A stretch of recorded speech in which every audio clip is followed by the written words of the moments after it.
তো নমস্কার বন্ধুরা, কেমন আছো তোমরা সবাই? আশা করছি সবাই খুব ভালো আছো। আমি দুদিন ভিডিও ছাড়তে পারিনি কারণ শরীরটা খুবই খারাপ ছিল। আহ, আর এই সময় যারা জানো তারা বুঝতেই পারবে যে শরীরে কত ধরনের সমস্যা দেখা দিতে পারে। রাত্রে ঠিক মতো ভালো করে ঘুম হয় না, আর সব থেকে বড় কথা হচ্ছে এক পাশে ঘুমালে আরেক পাশ ফিরতে সমস্যা হয়।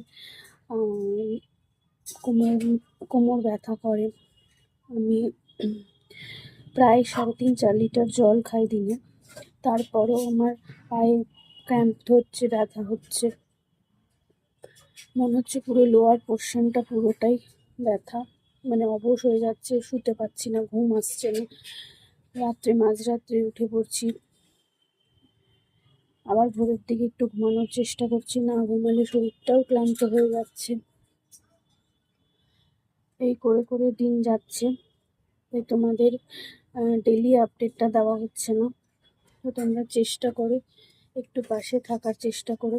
আর যারা নতুন আমার ভিডিও দেখছো তারা প্লিজ আমার চ্যানেলটাকে সাবস্ক্রাইব করে রেখো। পরপর কি আপডেট আসছে না আসছে সবই দেখতে পারবে। আর যারা এই সময়ের মধ্যে দিয়ে যারা যাচ্ছ তারা প্লিজ তাদের জার্নি শেয়ার করো কমেন্টে। ভালো লাগে শুনতে, আমিও শেয়ার করলাম। আর কিছু যদি তোমাদের জানার ইচ্ছা থাকে প্লিজ আমাকে কমেন্ট করে জানিও, আমি জানাবো। তো চলো, সবাই ভালো থেকো, সুস্থ থেকো, আর আশীর্বাদ করো আমি যেন ভালো মতো এই প্রেগনেন্সি পিরিয়ডটা ওভারকাম করে উঠতে পারি। দেখা হবে অন্য কোনো ভিডিওতে। টাটা।